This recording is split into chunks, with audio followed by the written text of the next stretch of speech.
দর্শক, জামালপুর থেকে এই বিষয়ে সবশেষ জানাচ্ছেন সহকর্মী শামীম হোসেন।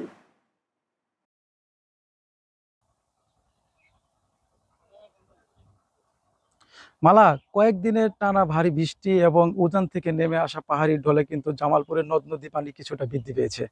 পানি বৃদ্ধি পেলেও কিন্তু নদীর পানি বিপদসীমার নিচ দিয়ে প্রবাহিত হচ্ছে।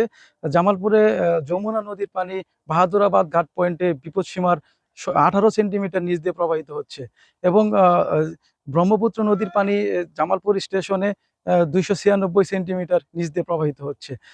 আমি আপনাকে একটু জানিয়ে রাখি, নদীর পানি বৃদ্ধির সাথে সাথে কিন্তু জামালপুর এর যে ইসলামপুর, দেওয়ানগঞ্জ, বকশীগঞ্জ, মেলান্দহ, মাদারগঞ্জ, সরিষাবাড়ী উপজেলার এলাকায় কিছুটা ভাঙনে দেখা দিয়েছে।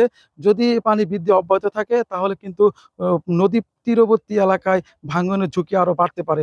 পাশাপাশি নিম্নাঞ্চল প্লাবিত হয়ে বসতবাড়ি, ফসলি জমি ও গ্রামীণ সড়ক ক্ষতিগ্রস্ত হতে পারে।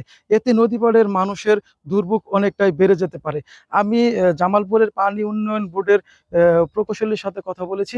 তিনি আমাকে জানিয়েছেন যদি এই ভারী বৃষ্টি কমে যায় তাহলে কিন্তু যে পানি সেটি কিন্তু বিপদসীমা অতিক্রম নাও করতে পারে এবং তারা কিন্তু এই সার্বিক পরিস্থিতি পর্যবেক্ষণ করছেন। এই ছিল জামালপুর থেকে বন্যা পরিস্থিতি নিয়ে সর্বশেষ। মালা।